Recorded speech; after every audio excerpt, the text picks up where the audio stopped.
Welcome to Shredder Fanfic. Like, subscribe, and hype video.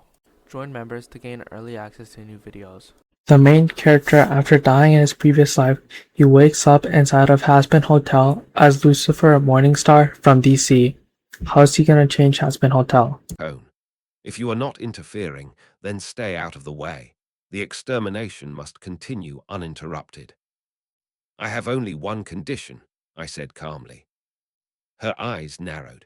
You are in no position to make demands. I smiled slightly, aren't I? Power slid out from me in a slow, invisible wave. No explosions, no flashy displays. The air simply pressed down for a breath, then eased. The closest exorcist staggered for half a second, wings twitching. Adam's grin flattened briefly. Lute's eyes widened just a fraction. I gestured lightly toward Lux.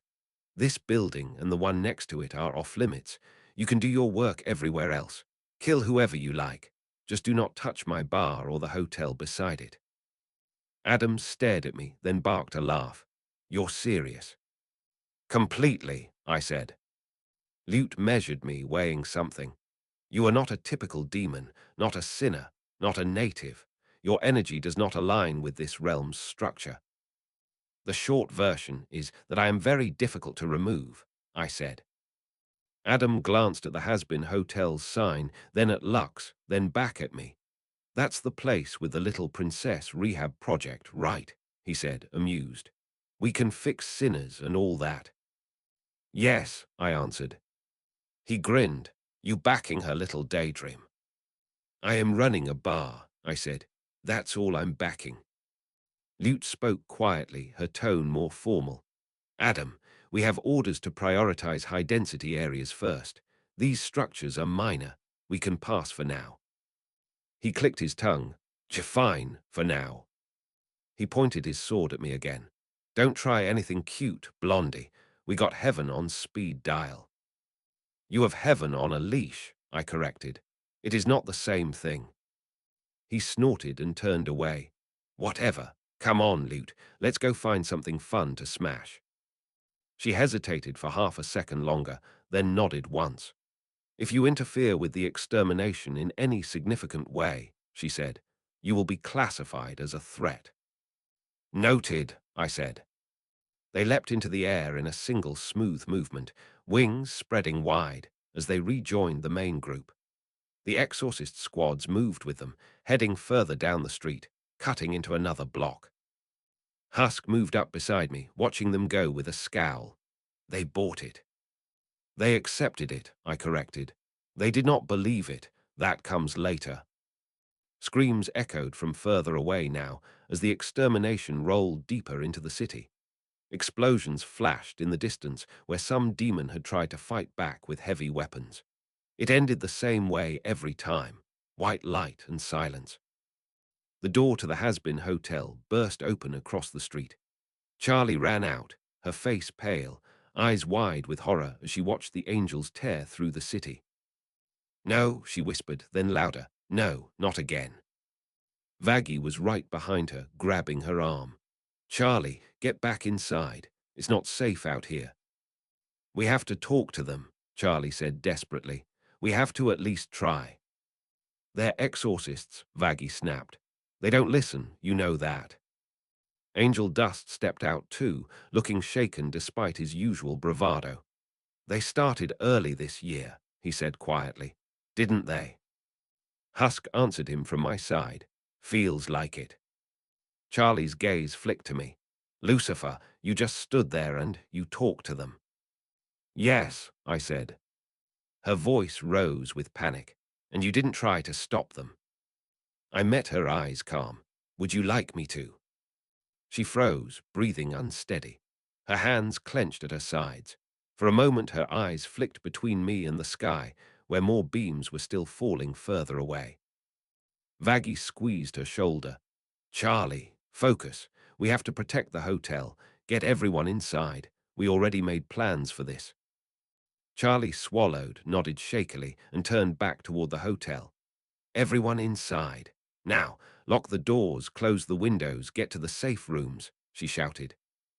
Nifty appeared at the doorway, already herding residents in.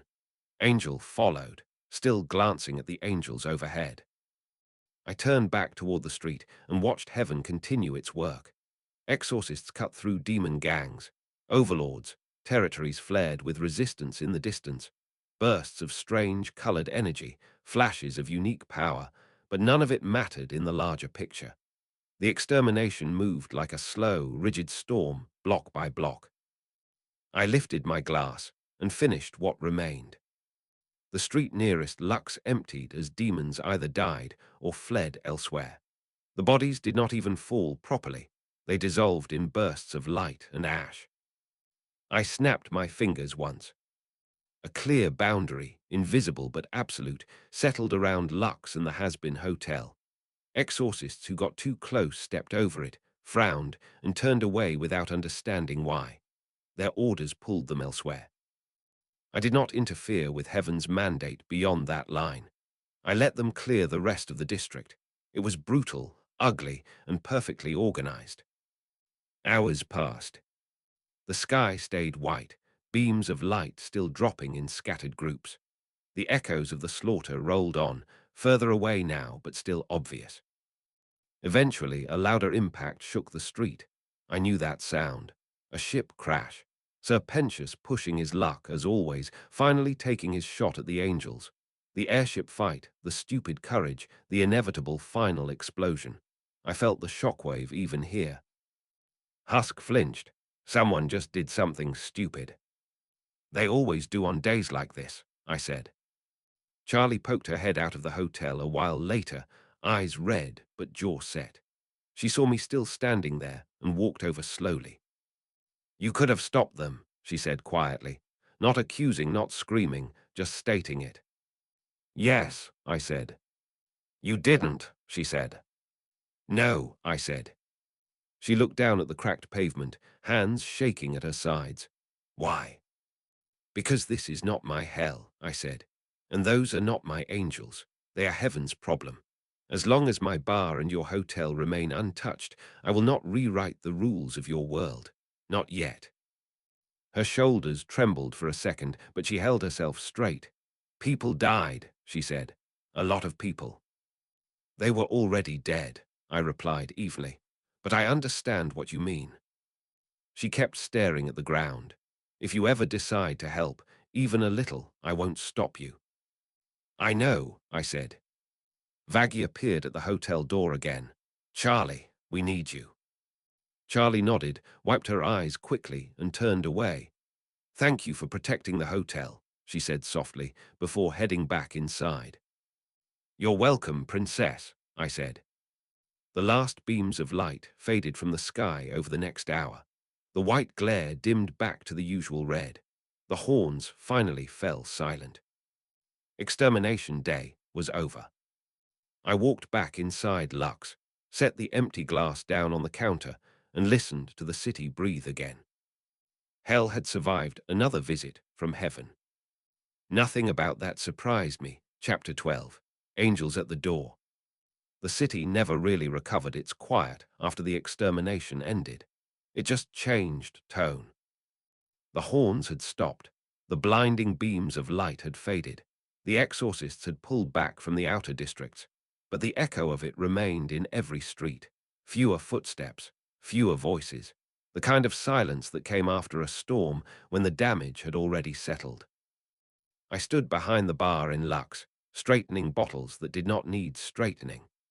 Husk sat on his usual stool, cigarette between his fingers, pupils small from the lingering tension. Feels thinner out there, he said quietly, crowd-wise.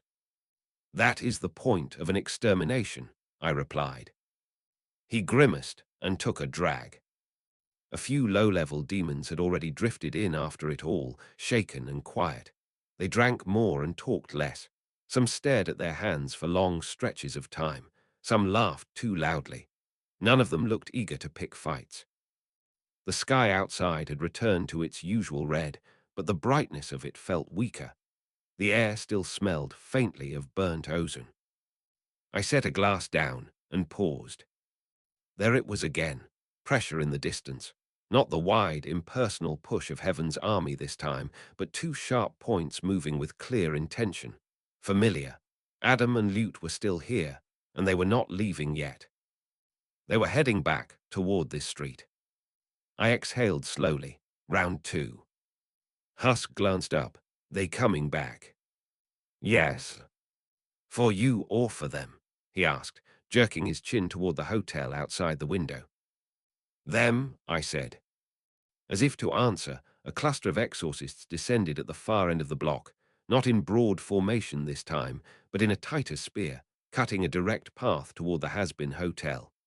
Blades were drawn, wings spread, posture focused.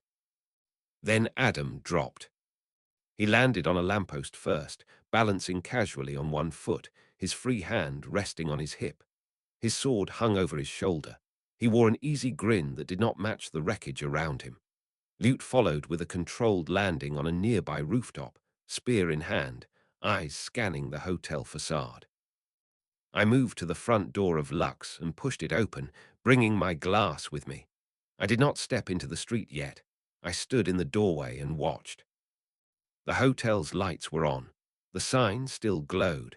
That alone was impressive, considering the state of the rest of the district. Boarding the place up would not help against heaven, but they had done what they could. The front doors opened. Charlie stepped out first, shoulders tight, jaw set. Her clothes were scuffed from earlier scrambling, hair slightly out of place, but she lifted her head and stood straight. Vaggie came right behind her, stance low, spear in hand, eye hard and focused. Angel Dust leaned in the doorway, cigarette in his mouth, expression more serious than usual. Husk had taken position near the original bar inside, ready. Nifty peeked past Charlie's legs, eyes hard despite her size. And from deeper inside the lobby, I felt Alastair's presence. Calm, steady, active.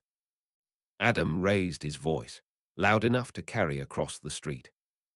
Well, look at this, he called, amusement thick in every word.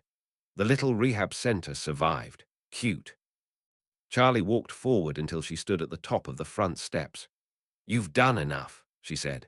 Her voice shook for only a moment before she steadied it. There's no reason to keep killing. You've made your point. Adam laughed openly. You think this is about a point? This is about quotas, princess. Orders. This building is full of sinners. That means it's on the list. Lute spoke, her tone clipped. Hazbin Hotel. Unusual activity. High concentration of sinners. Defiance of heaven's authority. It meets every requirement for removal. Charlie took a breath, then another. We are trying to change. She put emphasis on those words. We're trying to build something better here. We're not just sitting in our sin anymore. That should matter to heaven. It doesn't, Adam said. They don't care. I don't care. This place goes. Vaggie stepped forward, spear up. You're not touching this hotel. Angels behind Adam started to move in formation, wings lifting. Lute raised a hand, directing them with precise gestures, forming a line aimed directly at the hotel entrance. I felt the barrier I set earlier around Lux and the hotel press against that movement. It still held, but this was different from regular exorcists slicing through streets. This was a direct, focused assault. Charlie's voice rose. Just listen. We want redemption. We want peace. We want something besides endless exterminations. Does that mean nothing to you? Adam rolled his eyes. Here we go. You sound just like your old man, you know that. Soft, whiny, annoying. She flinched at that. I turned my head slightly. Across the street, a little higher up, I could feel another familiar presence now. Lucifer Magni was watching too, from within his own domain, farther away. He wasn't on the street yet. That matched what I remembered. He let it play for a while first. Last chance, Lute said. Disperse. Abandon the structure. Accept cleansing. We're not going anywhere, Charlie said. Vaggie planted her spear on the ground. Come and try. Adam grinned widely. That's what I wanted to hear. He flicked his fingers. The exorcists charged. They came in direct lines, blades raised. Any other building would have already been shattered. Any other group would have been vaporized within seconds. But this was the hotel, and its residents were stubborn. Vaggie lunged first, meeting the first exorcist head-on. Her movements were sharp and efficient. She blocked a downward strike with the shaft of her spear, shoved the angel off balance, and drove the point into its chest. The exorcist burst into light, dissolving. Angel Dust moved next, guns appearing in his hands in smooth, practiced motions. He fired with clean aim, hitting exposed helmets, forcing angels back and breaking their charge. He was grinning, but it was tight, tense, not playful. Husk had moved to a side window, hitting any exorcist that tried to come around from the flank with precise shots. Nifty darted into the legs of one angel, slicing clean through the back of its knees with a blade nearly bigger than her arms. That one went down hard. Alastair stepped into the doorway at last, cane in hand, smile wide. Static clung to his voice as he spoke. My, our hosts are quite rude today. He made one smooth gesture with his cane. Dark energy flared in front of the hotel, a curtain of crackling force that deflected the next barrage of blades and beams. The angels bounced off it, stumbling, regrouping. Vox would have enjoyed this as a broadcast. I stepped 1 meter out from Lux's door and leaned against the wall, raising the glass to my lips. I did not cross the street. I watched and remembered every frame of this from the original timeline. Adam dropped from his perch and walked toward the hotel, unconcerned about the chaos around him. Exorcists adjusted formation to clear his path, focusing on holding the defensive line while he closed the distance. Charlie took a small step down the stairs, locking eyes with him. "You don't have to do this," she said. "You could stand down. You could talk to heaven. You could tell them what we're doing here." He snorted. "I'm not your messenger, and even if I was, I wouldn't waste my breath. This place is a joke. You're a joke. Your whole little project is just a stain on the city." Her hands clenched. Her eyes brightened with that strange, inner light. I felt it stir. Alastair was watching her too, head slightly tilted. "Careful, dear," he said softly. "You are shaking." "I know," she said quietly back. Adam picked up speed now, moving into a run. Charlie stood her ground until the last second. Then she dove aside as his blade came down. The stairs cracked under the impact, stones shattered, splintering. Vaggie moved to cover Charlie instantly, spear raised. Adam swung again, forcing them to split apart. His movements were heavy but controlled, each blow strong enough to break supports. I could see cracks spreading through the hotel's front. My barrier reinforced the structure quietly. I did not let the building fall. That would have gone beyond canon events. Angel fired again from the side, hitting Adam's shoulder. The bullets pierced armor, but not deeply enough to injure him seriously. He turned and flicked his sword toward Angel, sending a wave of energy that knocked the spider demon back through the doorway. Charlie shouted his name, panic sharp in her voice. Alastair stepped forward at that, static flaring around him. Now, he said, eyes bright. "Picking on our staff is a very bad habit." He threw his hand out. Shadows slammed into Adam in a narrow line, trying to pin him. For a moment, Adam actually staggered, caught off guard by the force. He grinned even wider. "Oh, now we're talking." He swung his sword hard. Holy energy cut through the shadows, shredding them apart. The air shook. The fight intensified. Multiple exorcists broke past the defensive wall then, slipping in from the sides. Vaggie blocked one, Nifty took down another, Husk shot two more, but more kept pushing toward the doors. I flexed my fingers once. Within the hotel's boundary, reality tightened without any visible sign. Angels that stepped directly onto the threshold felt a sudden drag on their limbs, barely noticeable, but enough to slow them half a step. That gave Husk time to shoot, Nifty time to stab, Angel time to crawl back up and keep firing. I did not alter the flow of the fight. I just made sure it matched what I remembered. Charlie faced Adam again, breathing hard, hair falling over her face. Her gaze flicked toward the city behind him, then back to his sword. "You think killing us solves anything?" she shouted over the noise. You think wiping people out over and over makes this place better? It makes it cleaner, he said. That's all I care about. She took another step down. That inner light grew stronger. Her voice shook now, not from fear, but from strain. We just want a chance, she said.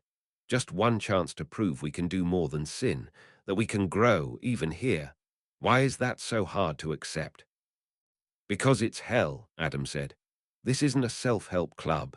It's the garbage pile. You stay here until you're done. She flinched. The words hit harder than she wanted them to. Vaggie shouted her name, trying to pull her attention back, but it was already too late. Adam charged. His blade caught her head in a wide slash as she tried to duck. It missed her neck, but hit her horn. For a second there was no sound. Then a broken piece of white horn hit the ground and rolled. Charlie screamed. She dropped to her knees, clutching the side of her head. Her eyes burned with that same bright light, but now it spread. Her whole face glowed. Her hands shook. Vaggie roared something wordless and lunged at Adam, striking with all the strength she had. He blocked her easily, throwing her to the side. Alastair's aura spiked. Enough, he said, smile still there but strained. He raised both hands this time. Dark energy erupted from the ground around Adam, forming heavy, spiked restraints made of raw, condensed force. They wrapped around his limbs, holding him in place. For the first time, Adam's grin faltered. He pushed against the restraints, trying to break them. His wings flared. I could feel how much Alastair poured into that hold. It was not enough to keep Adam forever, but it was enough to stall. Charlie's scream cut through it all. She lifted her head slowly. The broken horn bled faint light instead of blood. Her eyes burned with pure, focused radiance now. Tears glowed on her cheeks. She stood. The power rising from her did not belong fully to hell or heaven. It was somewhere in between, raw and untrained. It poured out of her in visible waves now, pressing against everything nearby. Even from across the street, I felt it push against my awareness. It was impressive, untamed but impressive. Adam stared at her, breathing harder now as Alastair's restraints held him in place. "What are you?" he asked, for once not sounding entertained. Charlie's voice shook. "I am done watching you kill everyone." She raised her hands. The blast that came from her was not delicate. It did not have precision. It was a straight beam of pure, punishing light that slammed into Adam head-on. It tore through Alastair's restraints along the way. It took Adam with it, blasting him across the street, through the air, and into the side of a distant building. The wall shattered around him. For a moment, everything froze. Even the exorcist stopped. Alastair lowered his hands slowly, eyes wide despite his smile never breaking. Vaggie stared at Charlie like she had never seen her before. Angel's cigarette fell from his lips. Lute moved first. Her wings snapped wide as she darted across the gap to where Adam lay. He was still conscious, but barely. Armor shattered, body burned, one arm hanging limp and clearly damaged far past simple bruising. Charlie's light dimmed as quickly as it had flared. She swayed, unsteady on her feet. Vaggie rushed to her, catching her before she collapsed. Nifty grabbed at Charlie's other side, squeaking in worry. Alastair steadied himself with his cane, then straightened fully. "Well," he said, voice softer than usual. "That was unexpected." Exorcists began to regroup around Lute. She helped Adam stand, one arm looped under his, her face set in a controlled mask. Her eyes were cold when she looked back at the hotel. "Retreat," she said. "We are withdrawing." Exorcists hesitated. Adam grunted, angry and stubborn even while half broken. "We're not done." Lute cut him off. "We are." Her tone was heavy with command. "You are compromised. Mission is over. We return." They obeyed. The angels lifted off together, taking Adam with them.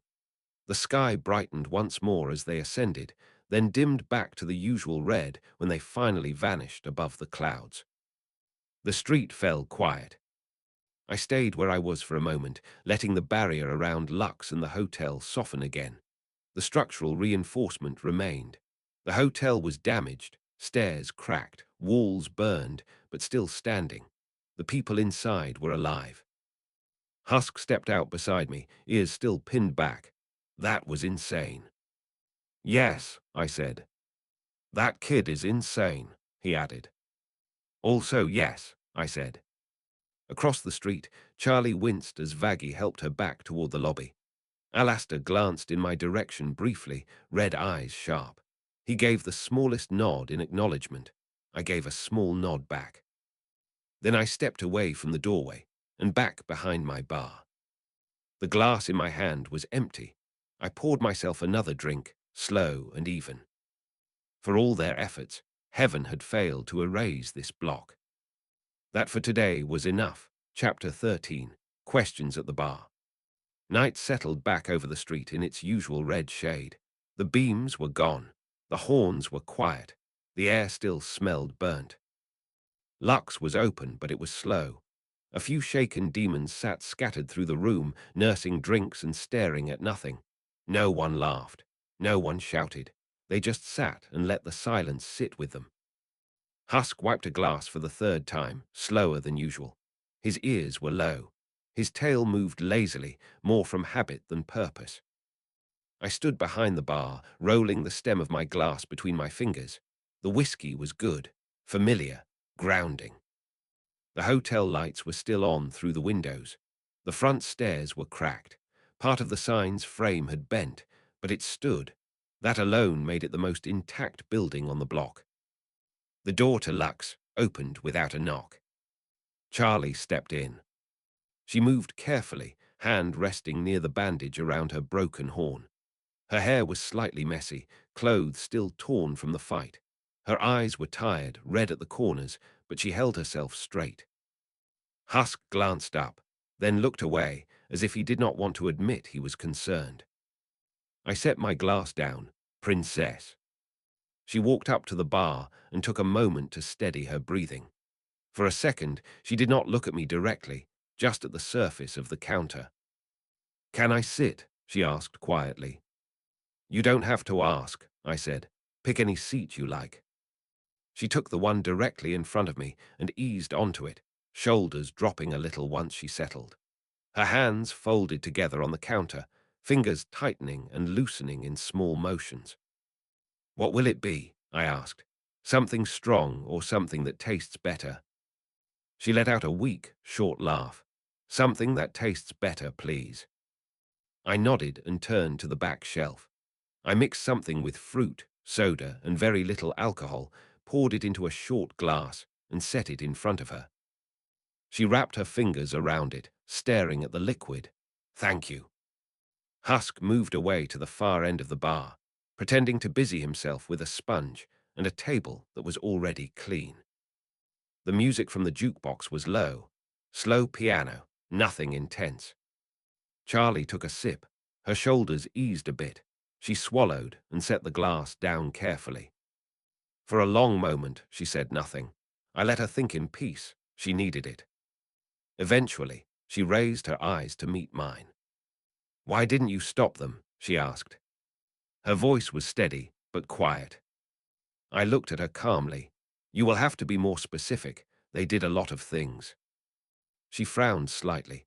You know what I mean, the extermination, the angels. Adam, you talked to them. You made them avoid the hotel and your bar. I felt something when they got close. A pull. Then they changed direction. I did not bother to deny it. I did. And you let them kill everyone else, she said. No accusation in the tone, just fact. I held her gaze. Yes. Her hands tightened around the glass, knuckles pale. Why? Because this is how your heaven and hell are structured, I said plainly. Regular exterminations, regular slaughter. It repeats, over and over.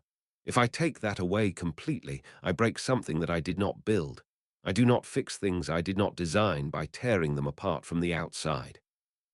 She swallowed hard. You could have saved more. I could have, I said. And then what? Angels call for reinforcements. Heaven sends stronger ones. They keep coming until they bring enough power to remove me, your father, and half this city in the process. Your project dies, no matter how many people I save in one afternoon. That is not a trade worth making." She looked away, jaw clenching. "You sound like them when you say it that way." "No," I said calmly. "They say it for order. I say it for results. Small changes that last are better than big gestures that vanish as soon as everyone leaves." Her eyes dropped back to the drink. "So you picked a line."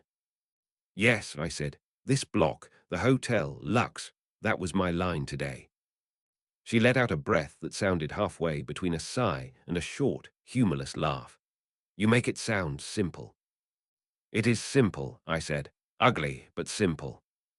She took another sip, slower this time. Her hands were still shaking a little, but less than when she walked in.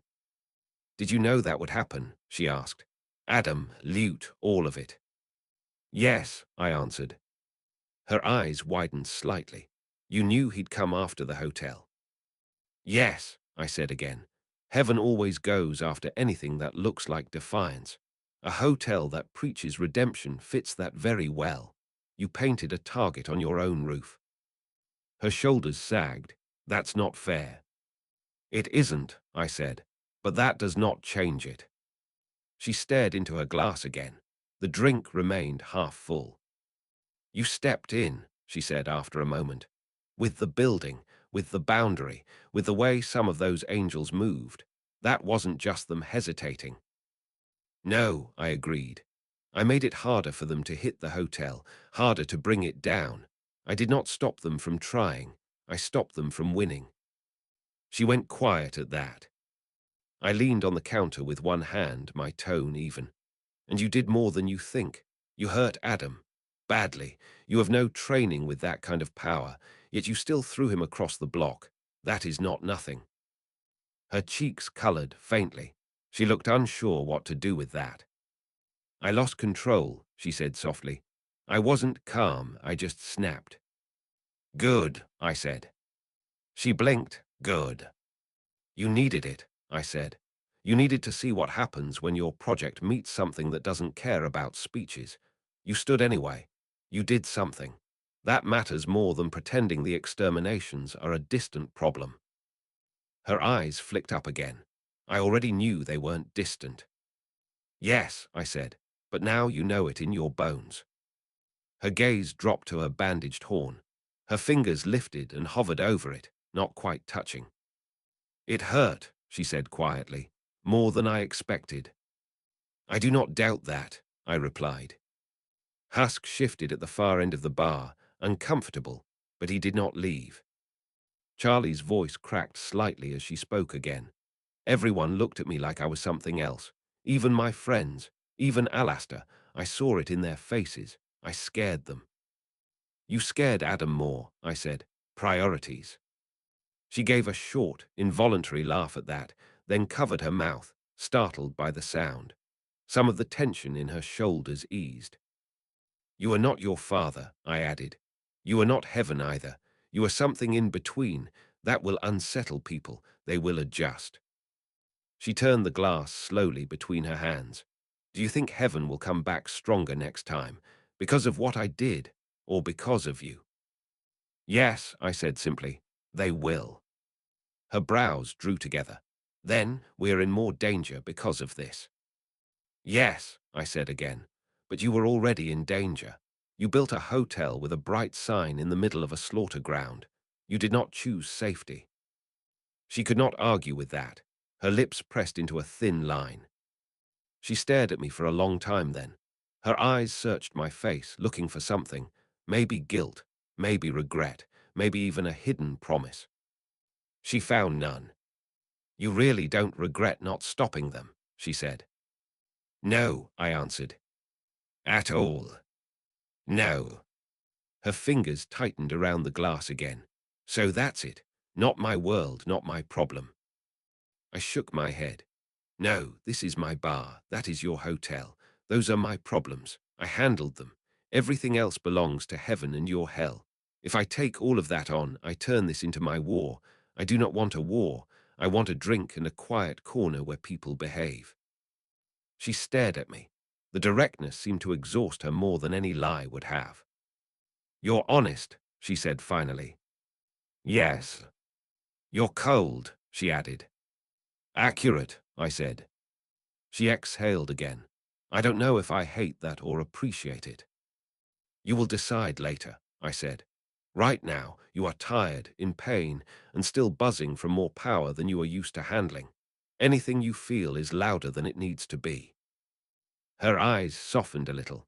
You talk like you've seen this before. I have, I said. She took the last sip from her glass and set it down.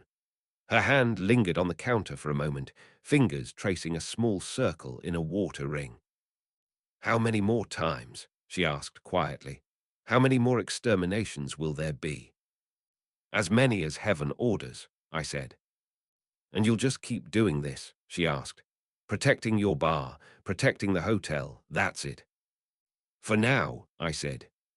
She gave me a searching look. Is that a promise? Yes, I said simply. As long as I am here, no angel or demon brings either building down, not without going through me first. That is the most you will get from me today. It is also more than most will ever offer. Her eyes shone faintly again, not with power this time, but with something more ordinary. Her throat worked as she swallowed. Thank you, she said quietly. You are welcome, I replied. Husk snorted under his breath. Whole city goes up in smoke, and she thanks you for saving a hotel. Charlie turned her head.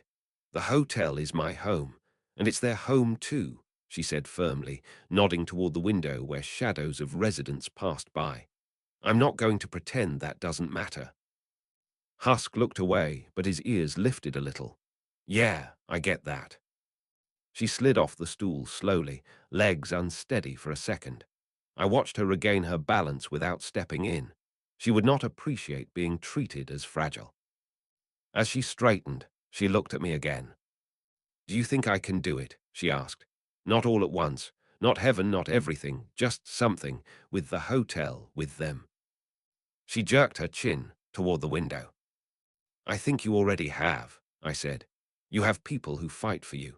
People who stayed. People who believe you enough to stand on the stairs while heaven bore down on them. That did not happen before you started this. She blinked back moisture and nodded slowly. It doesn't feel like enough. It never will, I said. That is not a reason to stop. She held my gaze for another second, then smiled faintly. It was small, tired, but real. You really don't believe in redemption, do you? She asked.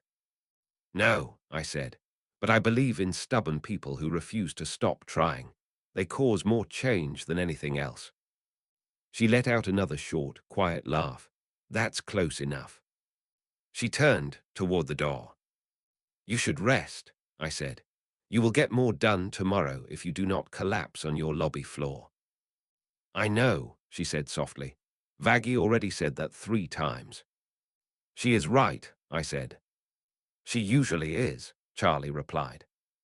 She walked to the door, then paused with her hand on the handle. She glanced back one last time. Lucifer. Yes. If heaven comes back stronger next time, will you still stay on that line? Just the buildings? I thought for a second, not about the answer, but about how direct to be. I will do what is needed to keep the hotel and this bar standing, I said. Nothing less. I will not promise more than that, but I also do not break promises. She nodded once, accepting it. Good night, she said quietly. Good night, princess, I replied. She stepped outside and crossed the street slowly. Vaggie was waiting in the hotel doorway, arms crossed, eyes scanning the area. When she saw Charlie, her expression softened. She moved quickly to meet her, throwing an arm around her shoulders and guiding her inside. Angel's outline appeared in a window above a moment later, watching the street with a forced, casual slouch. Husk came back to the center of the bar, lighting another cigarette. She took that better than I expected, he said. She is stronger than she realizes, I answered. He blew out smoke and eyed me sideways. You gonna tell her she scares the angels now? Eventually, I said. She will notice on her own soon enough. He huffed. You and your half answers. They are still answers, I said, picking my glass back up. The bar settled again. The street was damaged. The city was thinner. The hotel was scarred but alive. The whiskey tasted the same. Chapter 14. The Other Side of the Sky. The night after Charlie's visit, Lux felt too small. The bar was calm. The music from the jukebox was quiet, a low piano tune that rolled along without demanding attention. A few demons sat alone or in pairs, drinking in silence. No one joked. No one tried to fight. The extermination had taken some of the noise out of them. Husk leaned against the far side of the counter, glass in hand, staring at nothing in particular. His wings twitched occasionally, his tail dragging lightly over the floor. I stood behind the bar, watching the bottles instead of the door. The city beyond the walls buzzed faintly, but the pressure from above still lingered. Heaven had pulled back, but not completely. Their attention hovered. I took a slow sip of whiskey and set the glass down. I'm going out, I said. Husk blinked and looked over. Where? Street still a mess. Up, I said. His ears flicked. Up like roof up. No, I said. Higher. He understood after a second. His eyes narrowed. That's a bad idea. It often is, I said calmly. I'm doing it anyway. He let out a breath through his nose. You really gonna walk into heaven after what you pulled with the extermination? Yes, I said. They noticed me. I prefer to see who is watching. He took a drink. You gonna start a war? No, I answered. I'm going to have a conversation. He watched me for a moment, then shrugged, though his shoulders were tense. Fine, try not to get smited or whatever. I don't feel like running this place alone forever. That almost sounded like concern, I said. That was about the bar, he replied bluntly. I smiled faintly. Of course. I stepped out from behind the counter, straightened my jacket, and headed for the door. The demons inside barely glanced up. They were tired in a way that sleep could not fix. The air outside was still and heavy. The streetlights flickered. The cracked pavement still bore faint scorch marks from heaven's blades. I walked a short distance away from Lux and the hotel, into a narrow alley between two half-collapsed buildings. No one was nearby. No one was watching from below. I looked up. The red sky was calm now, steady. No beams, no horns. Heaven sat beyond it, quiet and smug. I lifted my hand and focused. In my world, heaven and hell were layers of reality with rules I understood well. This one was different, another architecture, another design, but power obeyed me the same way. It simply needed the right push. I traced a small circle in the air with one finger. Light followed the movement, not bright and holy, just clear, outlining a ring in the sky above me. It spun once, then widened into a doorway that showed nothing at all at first. Then it filled in. White, clean, calm, straight lines, bright stone, gold accents, heaven. I stepped up without hesitation. Gravity rearranged itself around my decision. 1 second I was on hell's pavement. The next, I was standing on a smooth white floor that felt solid and cool under my shoes. The air smelled different up here. No smoke, no sulfur, just a faint sterile sweetness. I stood on a broad balcony overlooking a city of white and gold structures. Towers, bridges, open courtyards. No clutter, no garbage. Everything was ordered. The sky was clear, and even soft blue with a strong light that did not burn. I closed the portal behind me with a simple thought. It compressed, thinned, and vanished. Silence held for 3 seconds. Then the alarms started. They were not loud sirens. Heaven did not use that kind of sound. It was more like a rising hum that rolled through the air, followed by thin beams of light forming in the distance and converging on my position. Exorcists appeared first. A dozen of them dropped onto the balcony, masks in place, weapons ready. They formed a half circle around me almost instantly, blades and staffs raised. Unauthorized presence, one of them said sharply. Identify yourself. I kept my hands relaxed at my sides. Lucifer Morningstar, I said calmly. Pleasure to be here. They stiffened. Several weapons lifted higher. Half of them took instinctive half steps backward. The rest shifted stances, gripping their weapons tighter. You are not the registered Lucifer, one said. You are not recognized by heaven. Yes, I noticed, I replied. More light gathered behind them. Another figure approached along the balcony, wings folded back, expression worried but composed. Emily. Her hair was short, neat, with a small braid over one shoulder. Her clothing was proper, clean, with soft blue lines and a white coat. She carried a clipboard in one hand. Her aura was gentle but firm, different from the exorcist's, sharp, narrow focus. What's going on? She asked, then saw me and froze for half a second. Her eyes widened. Oh. I smiled lightly. Hello. She stepped closer, motioning for the exorcists not to rush in yet. They held position, weapons still raised. You're Lucifer, she asked carefully. As in the Lucifer. Yes, I said, though not the one you are used to dealing with, obviously. Her brows drew together. You're not the one in hell. Not your hell's version, no, I said. Think of me as a guest model. She blinked quickly, obviously thrown by that joke, then tried to recover. You can't be here. Heaven is closed to demonic entities and all hell-born spirits. I am neither, I said calmly. I am not hell-born, and I stopped being an angel a very long time ago in a very different place. That did not help her confusion, but it did not stop her either. She glanced at the nearest exorcist. Hold positions. Do not attack yet. They obeyed. She looked at me again.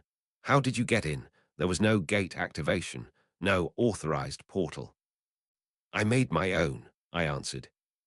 That is not possible, one of the exorcists said sharply. Clearly it is, I said. Emily's grip tightened on her clipboard. You're not radiating like a sinner or like a standard demon. Your energy is foreign, out of classification.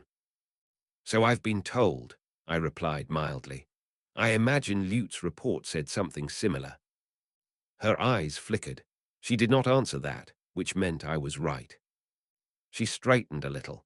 You said your name is Lucifer Morningstar. Yes. That name is restricted, she said carefully. It belongs to someone else in our records. It belongs to me, I corrected. He borrowed it.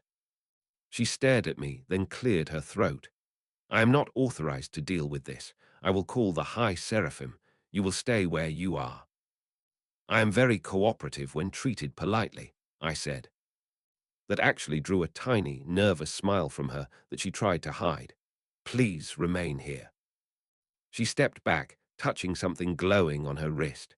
A small channel of light formed a circular symbol in front of her, and she spoke softly into it. Her words were low, but I caught enough. High Seraphim Sera, we have a situation. Unknown entity, non-registered, claims to be Lucifer, not local, at the east balcony. A short pause, then a reply I could not hear. Emily nodded to no one I could see. Understood. She dismissed the symbol and looked at me again. She is on her way. Do not move. I'm not going anywhere, I said. The exorcists held their circle around me. None of them dared to take the first strike. They eyed me the way one would eye an unexploded device. I looked out over Heaven's city instead. The buildings were bright and symmetrical. Angels moved in organized lines across bridges and walkways, some carrying scrolls, others weapons. From here, the place looked peaceful, but the memory of beams falling into hell made the calm feel hollow. More light arrived a minute later. She descended without theatrics. No explosion, no loud blasts, just a simple, steady descent from an upper level, wings shifting once to slow her movement as she landed at the edge of the balcony. Sera. Her hair was long and pale, her features sharp and composed. Her robe was white with gold patterns, her wings layered and larger than any standard angel's. Her gaze was direct, clear and firm. She did not carry a weapon. She did not need to. The exorcists shifted automatically, making space for her without losing their formation. She studied me for several seconds without speaking. Her eyes moved from my face to my hands, then to the ground at my feet, then back up. She seemed to be evaluating without haste. Emily bowed her head slightly. High Seraph Sera, this is the entity we detected. He appeared inside without authorization. He identifies as Lucifer Morningstar. Sera's voice was steady. I heard. She stepped forward until she stood just in front of the line of exorcists. You entered heaven without permission, she said. You bypassed our gates, our wards, and our records. You claim a forbidden name. Explain. I smiled faintly. I wanted to talk. Her expression did not change. You do not belong here. Technically, I don't belong anywhere, I said. But I am here, and I am talking to you, which is progress. Her eyes sharpened slightly. You are the presence Adam and Lute encountered in hell. Yes, I said. Lute has already reported your interference, she said. You altered exorcist movement patterns. You disrupted our operation boundary. You obstructed our work. I protected a street and 2 buildings, I said calmly. Your extermination remained mostly intact. She stared at me. You do not have the right to decide what remains intact. Yet I did, I replied. The exorcists' grips tightened on their weapons again. Emily's face tightened with worry. Sera's gaze did not waver. Why are you here, Lucifer? To make something clear, I said. You have your work, I have mine. I do not intend to stop your exterminations, but I will not allow your exorcists to touch my bar or the hotel beside it. You saw the report. I already acted on that once. I am here to ensure we understand each other. You are setting terms in heaven, she said. No disbelief, just flat observation. I am stating facts, I said. You can adjust your plans around them or keep losing pieces. Her jaw flexed once. You are arrogant. I have the resume for it, I replied evenly. Emily cut in softly, trying to ease the sharpness. Excuse me, Mr. Lucifer. Why are you defending the hotel? You don't support its goal from what we've seen. Correct, I said, glancing her way. I do not believe in redemption on a mass scale, but I respect commitment. Charlie is committed. She is also your Lucifer's daughter. Removing her effort now would remove one of the few restrained centers of this hell. That is short-sighted. Sera's eyes flickered for a moment at the mention of Charlie's name. It was small, but I caught it. Her project is flawed, Sera said. Hell exists for a reason. Sinners are there for a reason. Periodic extermination is necessary. The structure is clear. Her interference is dangerous. So is your favorite exorcist's behavior, I said calmly. Adam nearly tore down a neutral building for sport. He called it cleansing, but he was enjoying himself. He got thrown across a city block by a royal girl who barely understands her own power. Emily looked down at that, clearly uneasy. She knew it was true. Sera's expression tightened. Adam is being handled. His report is incomplete. He is incompetent in the field, I said. Lute is not. She understood the situation faster than he did. She knew when to call retreat. You should listen to her more. The exorcists shifted, glancing at each other. No one spoke. Emily's lips parted slightly at my bluntness, but she did not contradict it. Sera raised her chin slightly. You are not in a position to lecture heaven's chain of command. I am not lecturing, I said. I am pointing out simple observations. Your system is clean on paper. In practice, it leaks. She folded her arms once, robe shifting lightly. Your concern for our structure is irrelevant. You are, at best, an external hazard. Your presence in hell is already disruptive. Your interference in our extermination crossed a line. And yet here I am, I said, in your city, in your heaven, standing on your balcony without so much as a blade mark on my suit. Several exorcists scowled. One shifted like he was about to step forward. Sarah lifted her hand a fraction. They stopped instantly. She looked at me again. You are powerful, that much is obvious. You are not a standard demon, nor a fallen from our ranks. You are something else. That alone makes you a threat. I am a threat if mishandled, I said. If left alone and given a few very narrow boundaries, I'm a very quiet neighbor. Emily hesitated, then spoke carefully. You own the bar, Lux, in the Pride Ring. That is you. Yes, I said. Her brows knitted. You kept the extermination away from it. Why only there and that hotel? I need somewhere stable, I said. Somewhere to sit, drink, and listen without seeing your soldiers break the windows every few months. 2 buildings are the smallest possible request I can make. I do not think that is a high price. Sarah's jaw eased slightly, not from agreement, but from calculation. You are asking for an exception. I am telling you where I will interfere next time if your exorcists forget how to turn, I corrected. She did not like that wording, but she also did not contradict it immediately. Emily looked between us, clearly nervous. High Seraph Sarah, if we adjust our routes slightly, we can still meet quotas. The density in that block is already lower now. It might not require heavy presence next time if integrated properly. Sarah gave her a brief, sharp glance. You are suggesting we restructure operations to accommodate him. I am suggesting we avoid escalating a conflict we do not need, Emily said carefully, especially with an entity we cannot classify yet. Sarah looked back at me. You will not expand your territory, she said finally. You will not extend that protection beyond those 2 buildings. You will not interfere with exorcist activity anywhere else. I already agreed to that in practice, I said. I can agree in words as well, if it makes you feel better. You will not attack our forces, she added.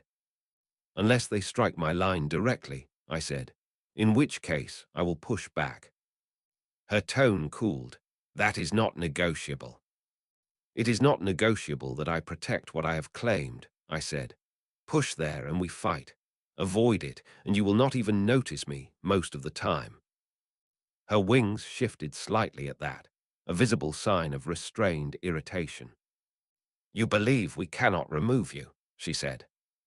I know you cannot remove me with the tools you are currently using, I said plainly.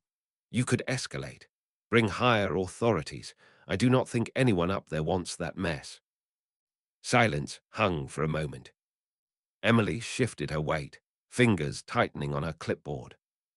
Sarah studied me with a long, hard look. You are not welcome here, she said at last. Your presence in heaven is a violation. You will not repeat this without consequences. I have seen enough, I said. This visit will not become a habit, I assure you. Your decor is too bland. An exorcist bristled. Watch your tone. I always watch my tone, I said. It is stunning. Emily made a small noise that might have been an involuntary laugh, then covered it by clearing her throat. Sarah spoke again. You will leave. Now, you will return to hell. You will keep your interference limited, and you will understand that if you overstep, heaven will respond. I nodded once. Then we have an arrangement. She did not call it that, but she did not correct it either. As of this moment, she said, you are logged as an unclassified high-level entity. Heaven will track your position and activity. We will be watching. You are welcome to watch, I said. Just do not stand in front of the window. Her eyes hardened. Go, Lucifer. Gladly, I said. I glanced at Emily. She looked uneasy, but her gaze was steady. Take care of your people, I said to her. They are obedient to a fault. They do not always think for themselves. She bit her lip softly. I try. I know, I said. I did not snap my fingers or make any exaggerated gestures. I simply decided to leave. Reality shifted around that decision. The balcony and its white stone floor thinned in my senses. The sky folded. The pressure of heaven's filtered air vanished. I stepped down into the alley behind Lux again. The red sky above hell greeted me.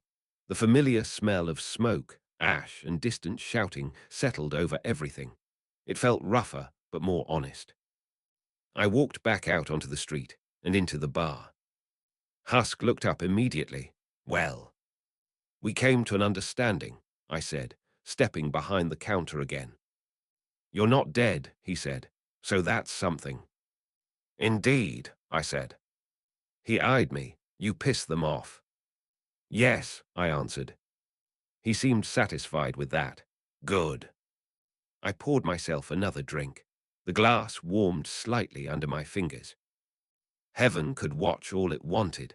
It would not change what I chose to protect. Lux, the hotel. That was enough for now. Chapter 15. Kings and Radio. The day after my visit to heaven, Lux felt heavier, but not worse. Word had not reached the street in any obvious way. The low-tier demons still drank, still muttered, still stared at their glasses as if something new might appear there. But the air above us was tighter. Heaven's attention sat on the city more directly now. Husk pretended not to notice. He still cleaned glasses as if they had personally offended him. His ears were just a little higher than usual, though, and he watched the door more often. I was behind the bar, refilling the shelf I had emptied personally last night. The motions were simple. Take the bottle, place it, adjust the label. It kept my hands busy while my mind replayed Sierra's face. I set the last bottle down and reached for my glass when the door to Lux swung open. The smell arrived before the voice. Sugar, warm spice, and faint brimstone. Lucifer, my, there you are. Lucifer Magni walked in with his usual energy, cane tapping the floor, hat tilted perfectly. His smile was bright, almost theatrical. His eyes, however, were sharper than normal. Husk glanced up, groaned, and went back to his work. Oh good, two of you again. I smiled, placing my glass down. Lucifer, you look energetic for a man whose city just survived angelic housekeeping. He walked straight up to the bar, coat swaying. Yes, well, I do try to keep a spring in my step, even when heaven is sending its little dogs down to wreck the carpet. He hopped onto a stool, crossing one leg over the other in a controlled motion, and leaned forward on his cane. His smile did not fade. His voice grew quieter. You went upstairs. I met his gaze. Yes. He exhaled slowly through his nose, still smiling. Do you have any idea how many alarms that set off? I have had angels buzzing around my domain all night like frightened insects, telling me some unregistered anomaly, walked straight into heaven and spoke to Sierra on a balcony. Good, I said. At least they are communicating with you. He laughed softly, a single sound that carried more strain than usual. They are not communicating. They are scolding. There is a difference. I reached for a bottle. Drink. Yes, he said quickly. Something that burns, please. I poured him whiskey and slid it across. He took a long sip, eyes never leaving my face. After a moment, he lowered the glass and set it down with more force than necessary. What were you thinking? That I wanted to see what I am dealing with, I said. Heaven is involved in your life, whether you like it or not. I prefer to know who is pushing the pieces. He tapped the cane lightly on the floor. You walked into heaven as another Lucifer, alone, after you already messed with their extermination. Do you understand how insane that sounds, even down here? Perfectly, I said, and yet it worked. He stared at me for several seconds, then let his shoulders drop a little. What did you do? He asked. Exactly, no embellishment. I appeared on one of their balconies, I said calmly, met their exorcists, spoke to Emily, then to Sierra, introduced myself, made my conditions clear, left. His brows rose. Conditions. I nodded once. I told them what I already enforced. Lux and the hotel are off limits. They can exterminate as they like, but if they touch either of those, I will respond. He blinked, stunned for a breath. You told Heaven that you are putting a block around my daughter's hotel. Yes. In heaven, he said, as if making sure he heard it correctly. To Sarah. Yes, I repeated. He looked down at his drink, then laughed, a short sound that carried disbelief and something close to reluctant respect. You're absolutely mad, he said. So I have been told, I replied. He rubbed his forehead with 2 fingers, hat tilting slightly. Do you have any idea what that looks like from their side? A second Lucifer appears, plays defense for my daughter's little project, and tells the High Seraph where she can and cannot send her little soldiers. They are already jumpy about me. Now they think there is another me. Good, I said. They should worry about both of us. He looked at me again, smile returning in a slower form. Do you even like them? Heaven, I mean. No, I said plainly. I find your heaven tedious and self-satisfied, much like mine. That made him snort. Now we agree. He took another sip, slower this time. His fingers relaxed around the glass. After a moment, his tone sobered again. They mentioned Charlie, he said, and you, and Adam, and what she did. Of course they did, I said. She hurt their toy. They do not like that. His eyes softened slightly at the mention of his daughter, then hardened again. They are frightened of her now, in a quiet, polite, passive-aggressive way. That is bad enough. They do not easily tolerate variables. I know, I said. He studied me like he was trying to judge something invisible. Why are you doing this? Define this, I said. You could have stayed out of it, he said. You could have kept your bar protected and let the hotel fall, or let them flatten the whole street. Instead, you step in, subtly, yes, but still. And now heaven has your name and my daughter's on a list somewhere. He leaned forward slightly, tone low. Why? I did not hesitate.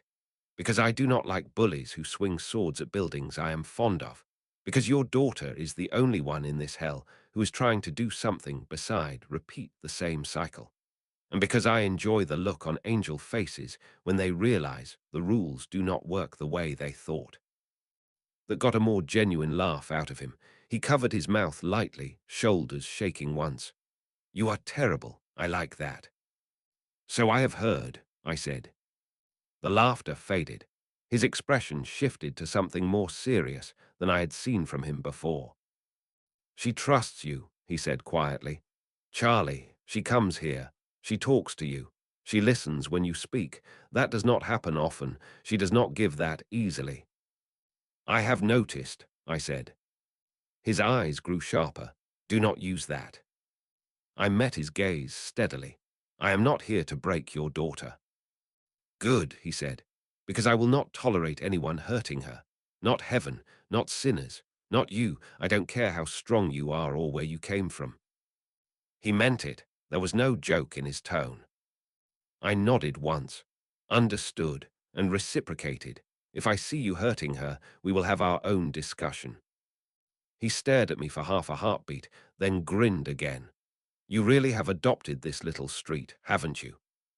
Apparently, I said. He drank again, finishing his glass. What did Sarah say? He asked. That I am unregistered, unwelcome, and under observation, I said. She told me not to interfere with exterminations outside this block. I agreed. She told me not to come back to heaven. I also agreed. I have seen enough of their Dacre. He smiled with faint relief. At least you did not declare war. No, I said. I pointed out where her exorcists were sloppy, suggested she listen to Lute more, and left. He choked, coughing. You what? Lute is competent, I said. Adam is not. It was relevant. He laughed again, louder, one hand on his chest.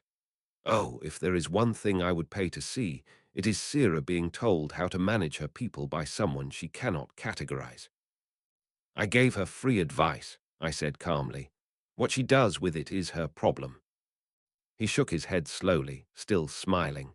You are chaos, and somehow also order. It is very confusing, and I hate that it is useful.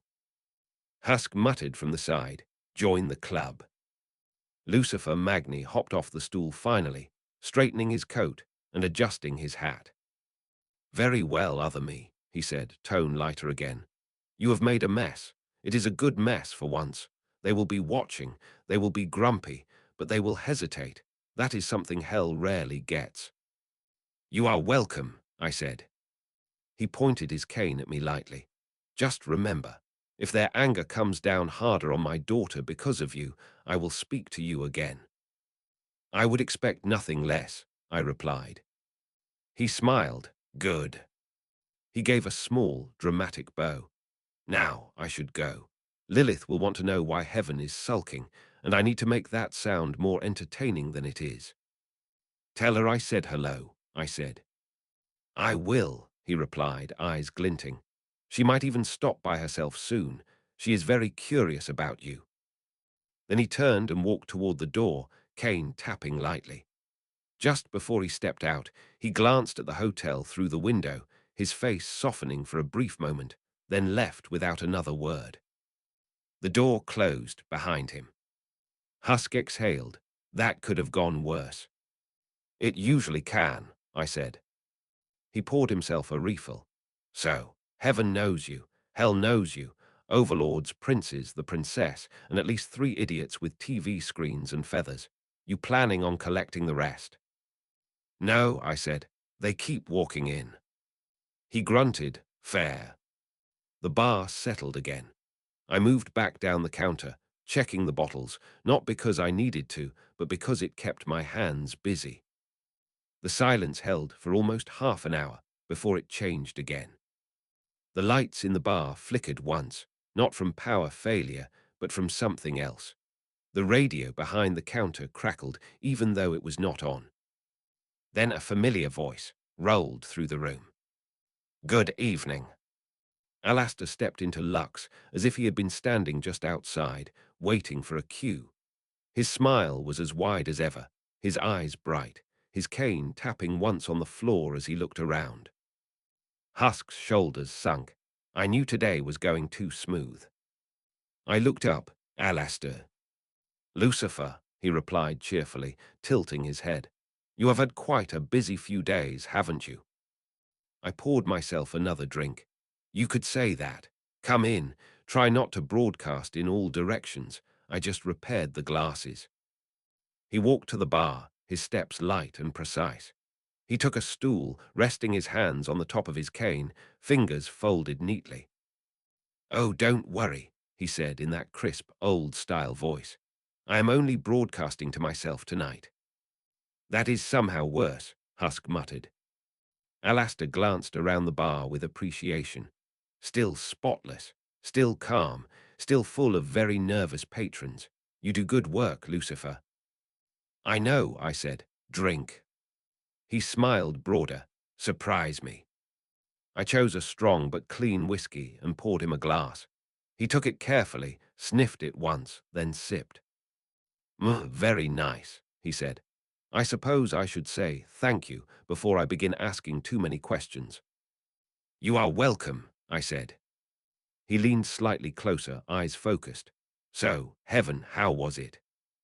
"Bright, clean, dull," I said, "and full of people who were very unhappy to see me." He laughed, the static edge around his voice sharpening. "I can imagine. You caused quite a stir down here. You can only imagine what that meant up there." "I do not have to imagine," I said. "I was told directly." His fingers tapped against the glass lightly. "You really walked into their little ivory city, spoke to their leaders, told them what you would and would not tolerate, then walked out again." "Yes," I said. He studied my face carefully. His grin never moved, but his eyes were serious. "You are not exaggerating." "I do not exaggerate," I replied. He chuckled. "That is my job." He took another sip, then said, "Our dear princess looked different after the extermination. She smelled of power, raw, untrained, sharp. I watched her throw that little golden boy across the street and wondered just how deep her well runs." "You saw it," I said. "Of course," he replied. "I would never miss such a show. It was rare, stunning, really." I nodded. She has more in her than most. That is obvious.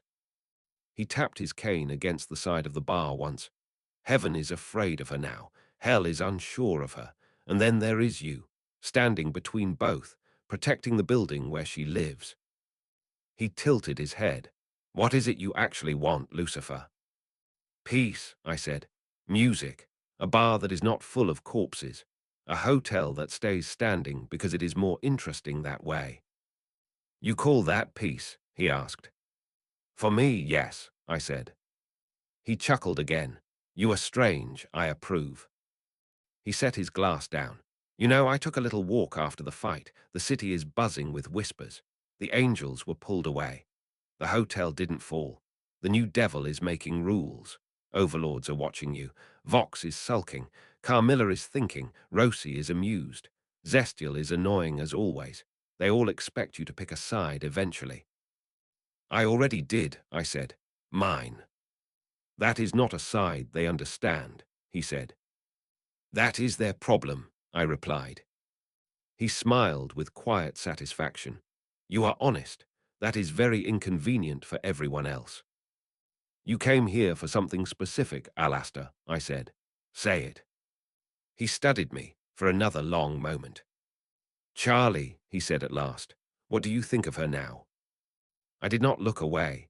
She is stronger than she thinks, more dangerous than she knows, more hopeful than this place deserves, and she will not stop even when it hurts. His eyes narrowed faintly. Do you intend to use that? No, I said. I intend to watch it, and if heaven tries to crush it purely out of annoyance, I will make that annoying too. He laughed, louder this time. You really are no friend to either side, are you? I am not here to be anyone's friend, I said. Charlie calls me that sometimes. That is her choice. I will not play roles that do not fit. He drummed his fingers once more. You understand that by protecting that hotel, he said, you are also protecting me in a way. My contract with the princess is bound to that place. I am aware, I said. Do not get used to it. He placed a hand over his chest lightly. Oh, I am honored. The great Lucifer Morningstar, shielding my playground, even if by accident. I gave him a flat look.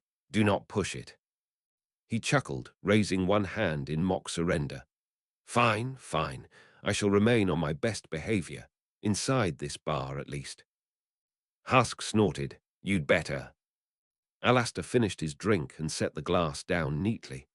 You know, I did wonder when you arrived if you would try to take over hell, or challenge me, or the others. That is what new power usually does here. I am not usually, I said. He nodded. No, you are not, and that makes things interesting. He rose from the stool, straightening his jacket and adjusting his bow tie. For what it is worth, he said lightly, I am quite enjoying this little balance you are building. Heaven annoyed, hell confused, Charlie determined, and you in the middle running a bar. It is very entertaining. I am not building anything, I said. I am sitting still. They are the ones moving around me. That is how structures start, he said, with one unmoving point. I gave him a sharp look. Careful, Alastair. That almost sounded philosophical. He grinned. Horrible, isn't it? He tipped his hat slightly. Well then, thank you for the drink, Lucifer, and thank you for the show. Do keep it up, or do not. Either way, I will be watching. I had no doubt, I said. He walked toward the door, cane tapping. The radio crackle around him faded as he stepped outside. The bar felt slightly lighter once he was gone. Husk came back to the middle of the counter. You sure you don't want to throw all of them out and lock the door for a week? He asked. I am tempted, I said. So why don't you? He asked. Because they bring good information, I replied, raising my glass, and they keep the days from being boring. He shook his head and drank. You're just as bad as they are. I smiled faintly. Possibly, but I make better drinks. He did not argue that. The music played on quietly. Lux stayed steady. The hotel lights across the street glowed, even through the broken railings and cracked stairs.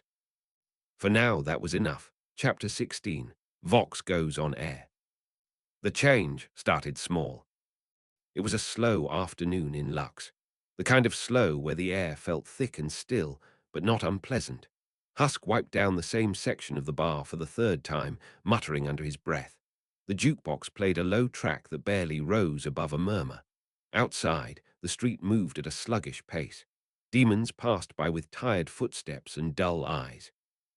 I stood behind the bar, polishing a glass that did not need it. My thoughts were quiet. Heaven had been handled for now. Charlie was still standing. The hotel was still standing. For hell, that counted as stability. The first sign came from the far wall. The old television I had never bothered to plug in crackled once and flickered to life on its own. No cable, no remote, just static, then color. Husk froze. The hell. The screen brightened, and Vox's face filled it. His grin stretched across his monitor head, eyes bright with digital satisfaction. Behind him, a bright, polished studio set glowed in neon blues and whites. "Well," I said quietly, "there it is." Husk scowled, ears flattening. "I didn't turn that on." "I know," I replied calmly. "He did." Vox's voice filled the bar, smooth and layered with faint static. "Good afternoon, hell," he said loudly. "Your favorite face is back on every screen, bringing you the real story, since clearly no one else will." His logo flashed on the corner of the screen. A few nearby demons at tables turned their heads to watch. The noise wound through the room. Someone at the back cursed under their breath but didn't look away. Vox leaned forward toward the camera. "Now, I'm sure you've all noticed things have been a little strange lately," he said. "Angels hitting harder, exterminations cutting deeper, overlords gathering, hotels preaching redemption. And then, of course, a shiny new devil showing up and acting like he owns the block." His grin sharpened slightly. "That's right," he said. "I'm talking about Lux. I'm talking about Hazbin Hotel. I'm talking about the so-called Lucifer Morningstar who dropped out of nowhere and started making his own rules." He raised his hands theatrically as clips began to play beside him. Images showed on the screen, Lux's exterior, shot from a low angle to make it look more imposing. Then the Hazbin Hotel's damaged front steps, smoke still curling from the cracks. Next came a slowed shot of Charlie on the stairs earlier, glowing, screaming, firing her blast at Adam. The footage caught her face twisted in anger, eyes blazing. The scene was framed exactly the way Vox wanted, not as self-defense, but as something dangerous and uncontrolled. Husk cursed softly. Son of a, he was watching. "Of course he was," I said. Vox's voice went on. "Now, I'm not saying I dislike a little excitement," he said. "We all know this place gets boring if nothing explodes once in a while, but let's be honest here. Things got a little out of hand on that block, angels turning away, a hotel untouched, a bar untouched, a mystery devil chatting with heaven, and now everyone's looking at that street like it's special." He leaned closer, static crackling slightly. "Newsflash," he said. "It's not special, it's dangerous." A caption slid onto the bottom of the screen, in bold text. "Lax block, protected or problem." Another caption appeared beneath it. "Is the new Lucifer a threat to hell?" I raised my glass and took a calm sip. "He works fast." Husk snorted. "He's been waiting for this. You humiliated him, twice. Of course he's gonna run his mouth." On screen, Vox paced across the set, gesturing as he spoke. "Let's recap, shall we?" he said. "We have Charlie Magni, daughter of Hell's King, building a hotel that tries to redeem sinners." He made exaggerated air quotes with his fingers. "We have a bunch of unstable residents inside who can barely handle a regular day without blowing something up. Then we have an extermination, heaven's little cleanup day, and what happens? The angels skip over their block while everyone else burns." He waved, and another clip appeared. Beams of light hitting other streets, demons being sliced down, buildings destroyed. Then a freeze frame on the intact outline of Lux and the hotel in the distance. unharmed. Lucky, he asked, or something else? He turned to the camera again, grin widening. And then we have him, Vox said. Mr. White Suit himself. The second Lucifer. The fake. The fraud. The outsider.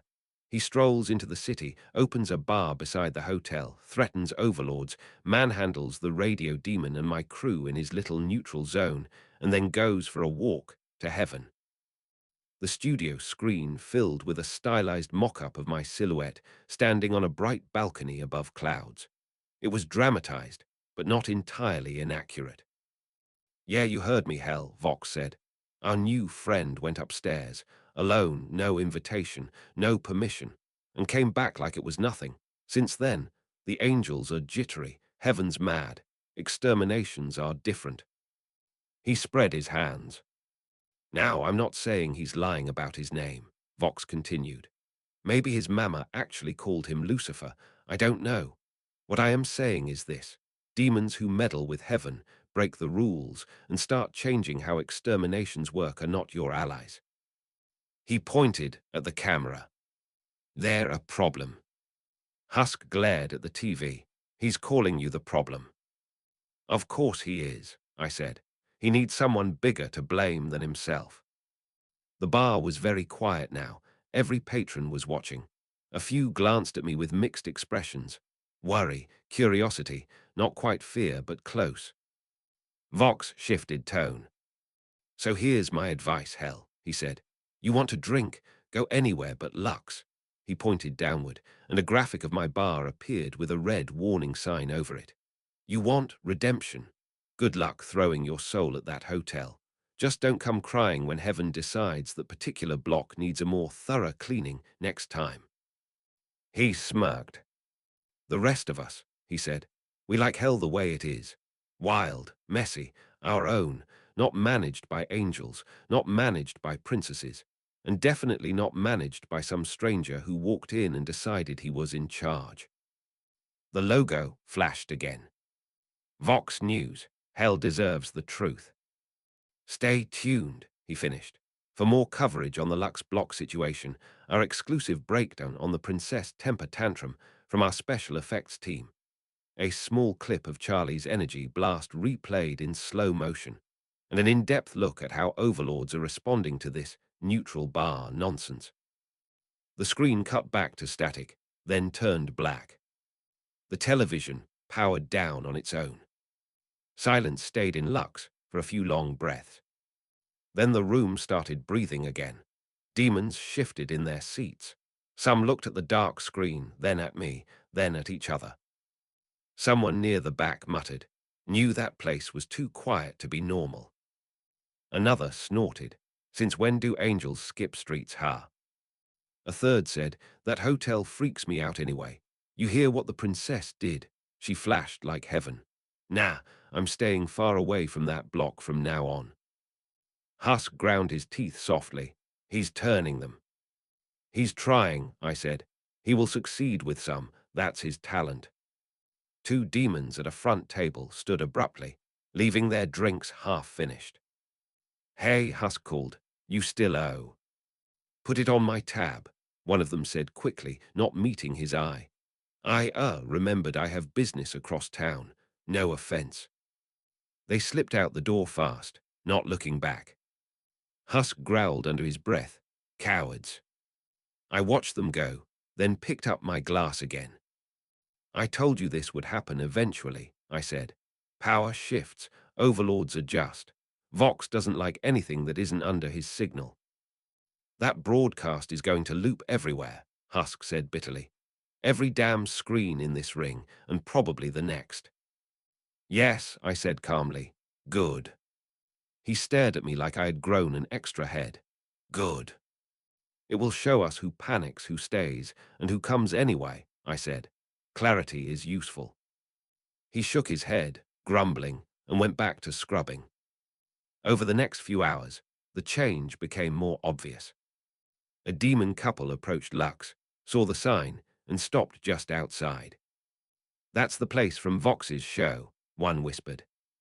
Yeah, that's the one with the second Lucifer, the other replied quietly. He messed with angels. I don't want heaven staring at me while I drink. They turned away, heading down the street instead. An imp with a scar over his eye walked up to the door, hand on the handle. He hesitated, looked up at the window, and then stepped back. I'll pass. I don't need that kind of attention. Others came in anyway. A few regulars. One of Valentino's lower-level enforcers who did not care about Vox's warnings. A quiet demon who had hidden behind my bar during the extermination came back and sat further inside, as if Lux itself was protection enough. Numbers dipped, but not to zero. Sometime near evening, the door opened with more force than usual. Charlie came in. Her brows were knit, cheeks flushed with frustration. She looked around the room quickly, taking in the half-emptier tables and the tense air. Then her eyes found the dark television, and she sagged slightly. "You saw it," she said tiredly. "Of course," I replied. She walked to the bar, hands clenched at her sides. Vaggie followed a step behind her. I narrowed, jaw tight. She looked like she wanted to punch the nearest screen on principle. Husk muttered, "More guests. Fantastic." Charlie reached the counter and set her hands down hard enough to rattle a coaster. He twisted everything. "Yes," I said, "that is what he does." "He made the hotel look like a hazard," she said angrily. "He made me look like a monster, and he made you look like some invading tyrant." I drank calmly and tilted my head. Well, he got one of those partly right. She did not laugh at that. Her shoulders were tense. "Do you know how many residents came to me today asking if they're safe at the hotel?" she asked, her voice slightly raised. "People are scared. They think heaven will target us specifically next time. They think if they stay with us, they're painting a target on their backs." "They already had targets," I said. "They live in hell." "That's not helping," Vaggie cut in sharply. "I am not trying to help," I said. "I am trying to be accurate." Charlie shook her head. "I knew Vox wouldn't like us. I knew he'd try something eventually. But this, he's making people think you're the reason angels changed patterns, that you're the cause of all of it." "I told heaven my conditions," I said. "I did not hide that. Word was always going to leak. He is simply the first one to put it on screen." Vaggie clenched her fists. "We should punch that screen, all of them, break the signal somehow." "You would need to break him," I said. "Screens can be replaced. Networks can be rebuilt. Vox needs destruction at the top, not at the output." She scowled. "You talk like it's simple." "It is simple," I said. "It is not easy. There is a difference."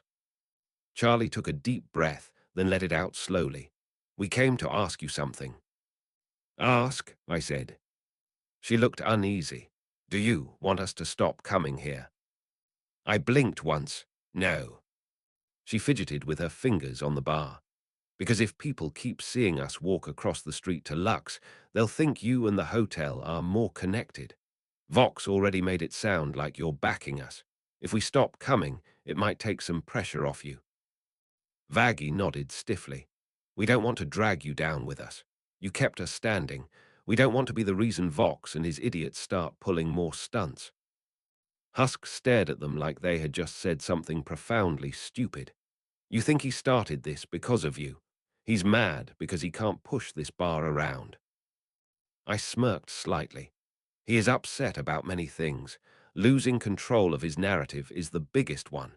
Trying to appease him is a waste of time. He will just move the goalpost again." Charlie's shoulders lowered a little at that, but she still looked conflicted. "Still," she said softly, "if people stop coming here because of us, then they were never loyal to me in the first place," I said, "and I do not want them here." She stared at me. "You're serious?" "Always," I said. "If someone is frightened off by a screen and a few dramatic edits, they will panic the first time heaven looks down at them. I run a bar, not a shelter, not a daycare." Vaggie huffed. "You sure sound like Lucifer." "Good," I said. Charlie hesitated again, then admitted in a quieter voice, "I'm worried about the sinners. If they stop coming to the hotel, they won't even try. They'll just give up. Vox is telling them it's easier to stay the same, that nothing can change. Yes, I said, that is his point. He sells comfort in failure. It keeps ratings high. She looked up at the dark television. I hate him. That is a reasonable reaction, I said. Husk snorted. You and half the city. I studied her expression for a moment. She looked tired again, like she had the night after the extermination, but this was a different kind of tired, not physical. This one was more like a weight on her shoulders. Princess, I said, did anyone actually leave the hotel because of that broadcast? She blinked. No, not yet. Did anyone check out? I pressed. No, she admitted. They just asked questions. They were nervous. Then nothing has changed where it matters, I said. The cowards who were going to run will do so eventually. The ones who want to stay will stay. Vox's voice is loud, but not absolute. She studied me quietly. Her fingers relaxed slightly on the counter. What are you going to do about it? She asked. About him. Nothing, I said. Her brows rose. Nothing. Nothing direct, I clarified. I will not storm his tower or crash his show. That is his game. He has years of experience in it. I will be bored. Instead, I will keep this bar open. Keep your hotel standing. Keep serving drinks. The more desperate he becomes to tear me down, the more obvious his fear becomes. Vaggie shook her head. You're just going to sit here while he throws your face on every screen in the city. Yes, I said calmly. That sounds stupid, she snapped. It is working already, I said, nodding toward a demon at the corner table who still hadn't left. He saw the broadcast and stayed anyway. That alone is useful. Charlie followed my gaze. The demon in question looked away quickly when he realized we were looking at him, pretending to study his drink. She gave a small, reluctant smile. You always make it sound simple. I prefer simple, I said. Complex plans fall apart. Straight lines can be guarded. She rolled her eyes a little, but did not argue. The TV crackled again, without warning. All three of us turned. The screen flared to life one more time. Vox appeared again, but this feed was different. The frame was tighter, the background darker. This looked more like a personal address than a studio segment. Special broadcast, hell, he said, voice lower now. We interrupt whatever you were doing, not that it was important, to bring you a live update about our favorite new anomaly. His grin widened. Lux, he said, I know you can see this. That goes for you too, Hotel. Charlie stiffened beside me. Vox leaned closer to the camera. I just wanted to say, he purred, I'm glad you're comfortable. I'm glad you think your block is untouchable. I'm glad you think heaven's going to keep playing nice just because some stranger walked onto their balcony and talked pretty. His eyes flickered with more static. But make no mistake, he said. When heaven decides it has had enough, you'll be the first block they test. And when that happens, hell will remember who invited them in. Not me, not the overlords, not the sinners, you. He pointed directly at the camera, directly at me. Sleep well, Lux, he said. Enjoy your quiet while it lasts. The screen went black again. Charlie's face twisted with anger. He's trying to blame you for heaven. I noticed, I said. Vaggie glared at the TV. He can't fight you, so he's going to throw words at everybody else. Yes, I said, that is what cowards do. Charlie took a breath, then another. We're not going to avoid your bar, she said firmly. We're not going to stop visiting, and we're not going to let him scare our residents away. Good, I said. You would have annoyed me if you did. She finally smiled, tired but real. Then I guess we'll just keep doing what we've been doing. Yes, I said. Let him talk. We will see who is still standing later. She nodded, finished the drink I had quietly placed in front of her while she was distracted, thanked me, and headed back toward the door with Vaggie at her side. As they stepped out, Husk shook his head. Vox is gonna keep hitting, he said. Of course, I said. He is nothing else. Husk looked around the room. A few demons resumed their own conversations. One or two slipped out with nervous glances. Others stayed put, as a little more determined now that the initial shock had passed. He took a long drink and set his glass down. You really aren't gonna move, are you? He asked. No, I said easily. They can come to me. It is more comfortable that way. He snorted a quiet laugh. You're an ass. I know, I replied, lifting my glass again. The screens went dark across the street. The hotel lights glowed steadily. Vox had gone on air. We were still here.